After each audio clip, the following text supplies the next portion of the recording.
إن أرجتني مي أبا إن قد أدو إجان كمني أكادي تقطعي ممن بوسات ولا إلما إساتي Tigone abbaa manguddoo abbaa isaa ta'u kana maa booyaa uummanni kun maaliif shirna Kan isin afaan bantanu inni qabamee ilmi Oromoo ajjeefamaa إسان تكأي كيست فيتشا هرتة قرآن غرغرتة سيقود دفته ساني ما سقالين تان ها إيه سرت بيكم سون إيه سجرام هم منت فلفلا وانيوت يرو إسين أكادي تهاتي تيسن أبارم تسن يرو هاتي تيسن تكيف فهمتو هاتي تيسن أرفهم تسن إيه سرت تنسين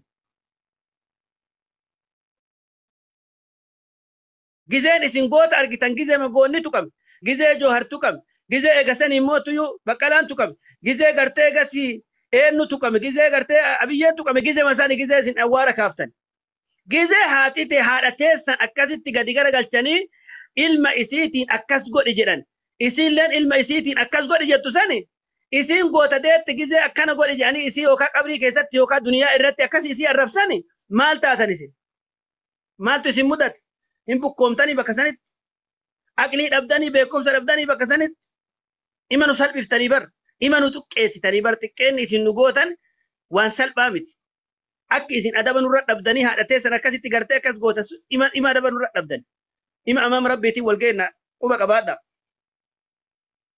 يو فولون هدا خنا مباسطات يو فولون هدا خنا مباسطات يو سراتي فولون هدا خنا مباسطات أمام ربيتي والجينا والله والجين وري هذا تيسن وان انتان جتن وري أباك سني وان انتان جتن إما والأجر هاتي منانا ما متى الرب دتما هاتي نما الرفمون هذا والله ما جاني بسمي جرنا كوري ما إني ما إن ما هي فودما أقلي لما كيسات جرنا هم فودما كوري أقلي لما كيسات فودما من قبل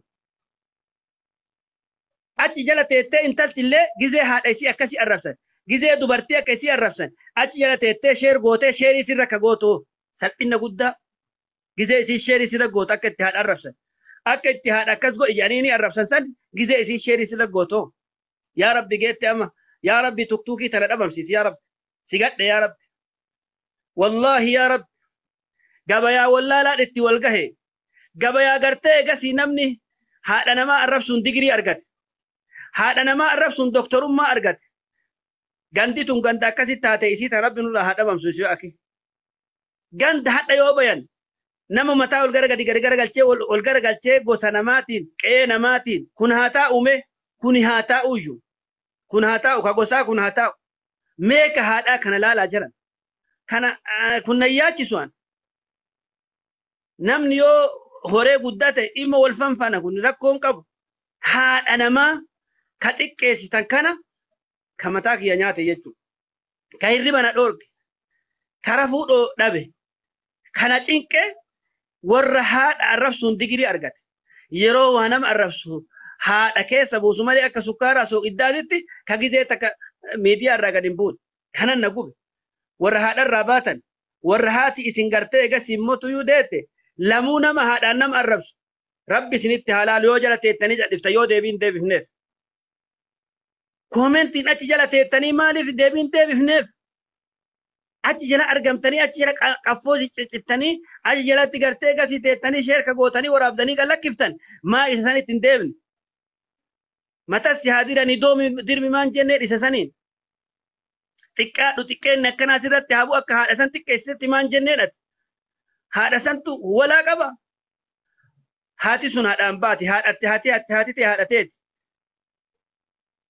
يا أخي خاف الله كان ربي صدادا ربي قرتي نما ربي صدات ربي سناتايسو والله سجنتا كان الرتي ميرا كيسا كمالي سينه وان انتان اللي أفاني نبهو دندها لكن وان أني قرتي دوغن قول إرنا ترى وان هاسو كيسا أفيقاتيتم وان هاسو نتفكات لكن بكهادات أفسد أبين أفسد أبين kanaaf bakka haadhaa kanarratti amaana rabbiiti haadha namaa arrabsuu keessatti haadha namaa xiqqeessuu keessatti abbaa namaa xiqqeessuu keessatti sarara diimaan tuqina bilaa alaikum. Kanaaf rabbi sinaatissu barakaa rabbi sinaa godhu. Rabbiin haadharraa isin nagaa haa baasu. Deema haadhatee santa akkasitti daarte daara baasa. In argitanii mi abbaa engadda odoo ija hin qabne akkasitti gattaa'ee imimmaan buusaa ture ilma isaati. Abbaan ka akkasiitii bar. Haatita akkasiitii bar. Haadha gize magartee egas immoo. Wallahi nama tokko nama gandaan baatee abaluu maali nama tokko dhageenyan hanga akiraati laatti ni wajjin jira hanga akiraati nama tokko nagarre dhageenyan maqaa nama kan dootu ka ganda nama kan dootu nagarre. Galatoomi yoo inni torkiinsi seene kanaan na zullumaa jiru quba qabaadhu. Nan dhufa booda nan dhufa dura xiqqoo muraasa nan dhufa rakkoo qabu nama sirratti duulee sirratti hin gastii keessatti gashineetiin itti imaanatu dhufa nan dhufa. Ayyee. Ijoollee walloodha. Maqaan isaa Haydar jedhama. Yoo tiktookii isaa barbaanna Haydariin jettanii kunooti. Alfiyya amma alfiyyaa barbaada Haydariin fidee keessa. Salaamu alaikum warahmatullahi wabarakatuh. Wa alaikum assalaam. Helaa. Nama kana beektu moo hin beektan? Beekna. Akka ilma wallooti. Haydariin namni hin beekne hin jiru. Aktiivistuma keessanii. Isatu dhufee erga magriibaa kaasee. Ganama jalan jira dhaggeeffachaan ture mee carraa naa kennu takka. Ganama kaasee akka walaanoo arrabsaa jiru maal wayyanaan jedhee jennaan gastii irratti tolee jedheen bilbila kanaan nan deeme. Isa kana akkuma natti dhiisee ta'a. Adhufanu moo deemuu jennaan adhufanuu naan jedhan.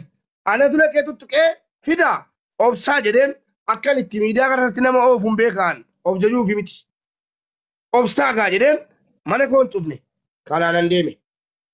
Ol galee tartiiba koo eeggadhee asiisa kanaa isaa jechuudha. Asii immoo siyaasaa. Maal kan isin afaan bantanu? Inni qabamee ilmi Oromoo ajjeefamaa jiru namaa miti. Maal jennaan?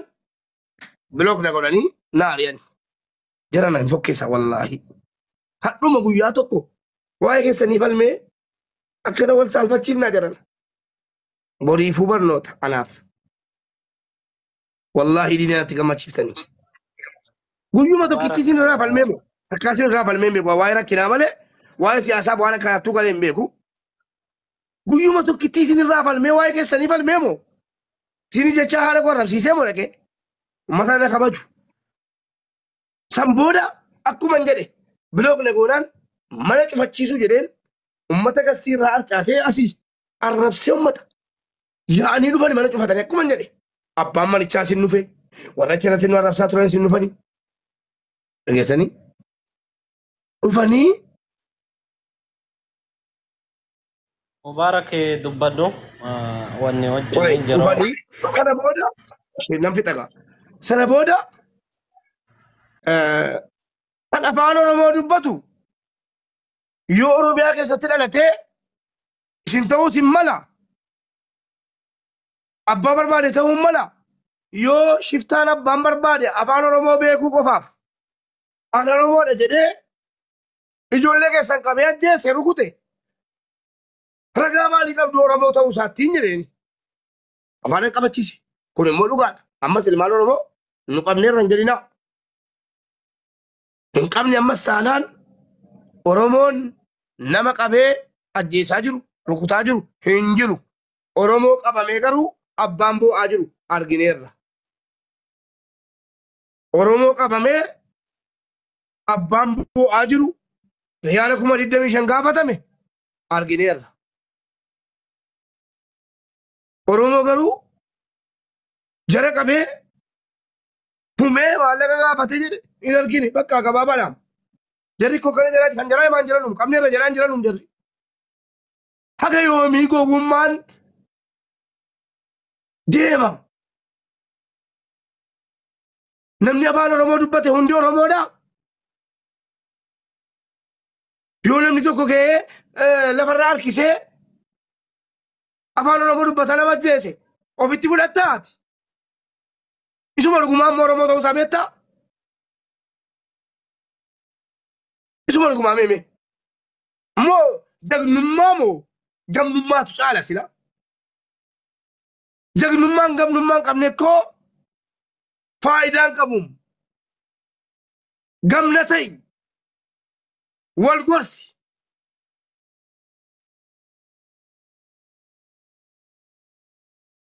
بلالي فدانا وجين نم بلالي فتاجر انجرا وجين بلالي فتانولي بامارኛ ለምትሉትም ነግራለሁ አንድ ሰው ኦሮምኛ እየተናገረ ኦሮሚያ ክልል ላይ የኢትዮጵያ ብሔር ብሔረሰቦች ገብቶ ኦሮሚያ ላይ ሰርቶ ለፍቶ የከበሩ ብዙ የኢትዮጵያ ብሔር ብሔረሰቦች አሉ ኦሮምኛን ከኦሮሞ በላይ የሚናገሩ አንድ የአማራ ልጅ መንገድ ላይ ይዞ ከገረድ ከመቱ ከገደሉ ከሰቀሉ ኦሮምኛ ስለተናገሩ ብቻ ኦሮሞ ገደለን ሊባል አይችልም ተውጎ ባዝ እንደዚህ አይደለም ኃጢአት አያስፈልግም ያለክ ጥላቻ በሌላ በኩል በፖለቲካ በኩል በሌላ በኩል ማየት ይችላልላችሁ ግን ደግሞ አይባልም እንደዛ ማውገዝ አለብን ሁላችንም ኦሮሞ አይደለም ሊሆንም አይችልም ኦሮሞ ከሆነም አናቀውም አይወክልም ኦሮምኛ ስለተናገረ ብቻ የኦሮሞን ብሔር አይወክልም ይሄ እንደዚህ የሚያደርገው ሽፍታ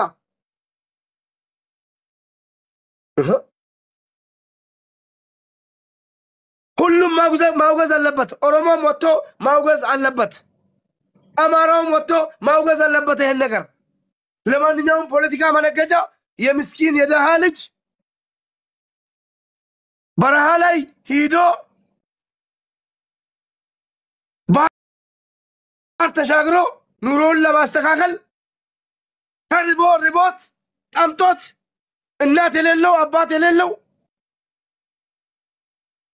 የአማራ ልጅ የኦሮሞ ልጅ ባህርን ተሻግሮ ያን ሁሉ በረሃ የመንን ስቃዩን ድንጋዩን ምኑን ተሻግሮ መጥቶ ሳውዲ አረቢያ ድንበር ላይ ተይዞ መሰቀል የለበትም ሁሉም ኢትዮጵያዊ ማውገዝ አለበት ይሄ ኦሮሞ ነው እንደዚህ ያደረገው ይሄ አማራ ነው ማለቱ መቅረት አለበት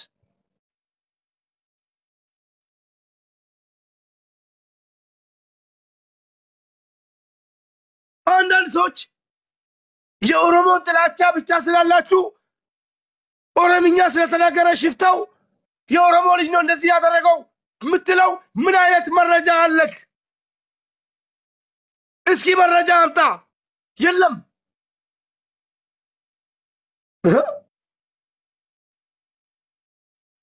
እንደሰው እናስባ በብሔር የተነሳ ነገር እንደቀላል የሚቆም እሳት እንዳይመስላችሁ በብሔር እየተነሳ ያለው ፊያሜታ መረጃውን ላክ ይኸው እየጠበቅኩ ነው ፎሎ መልሻለሁ ላክ መረጃውን እኔ አሁን ኦሮምኛ ተናጋሪ ነኝ ከማንም በላይ ኦሮሞ መሆኔን መረጃ አለክ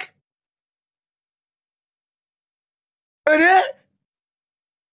ኦሮምኛ ተናጋሪ ነኝ 100% ጽፋለሁ አነባለሁ የፈለኩትን ነገር አደርጋለሁ ኦሮሞ በመሆኔ ምን አይነት መረጃ አለ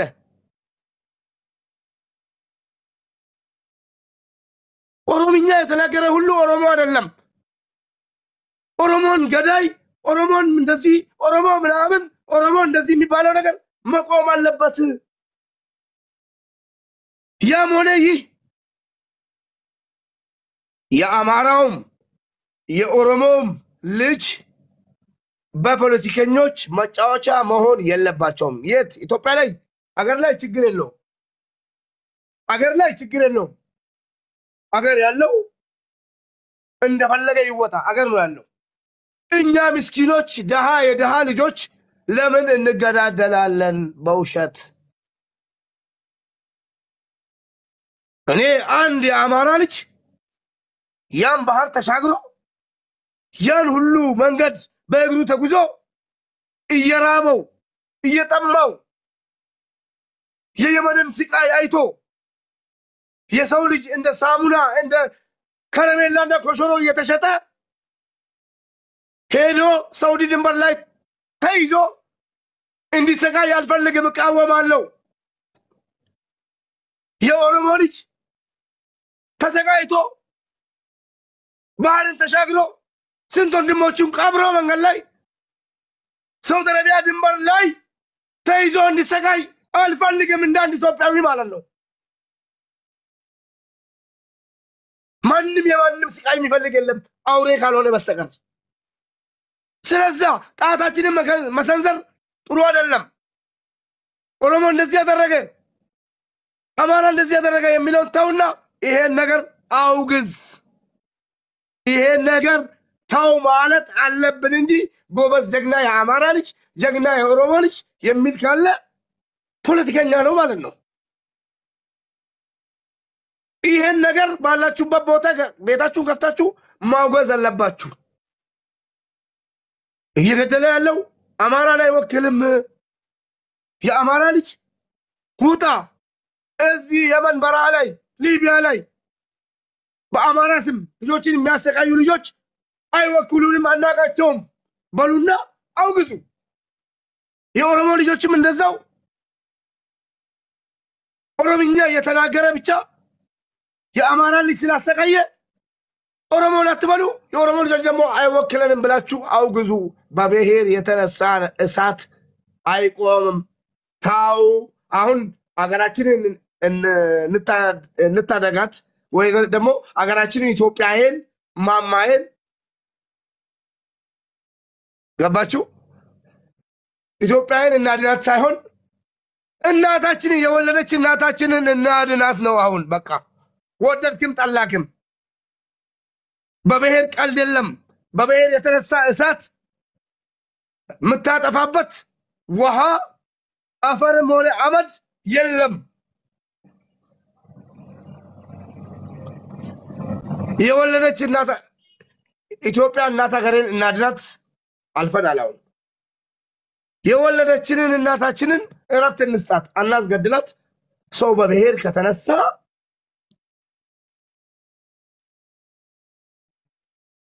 መጥፎ ቦታ ስለሚገባ አይተን የማናውቀውን ነገር ስለምናይ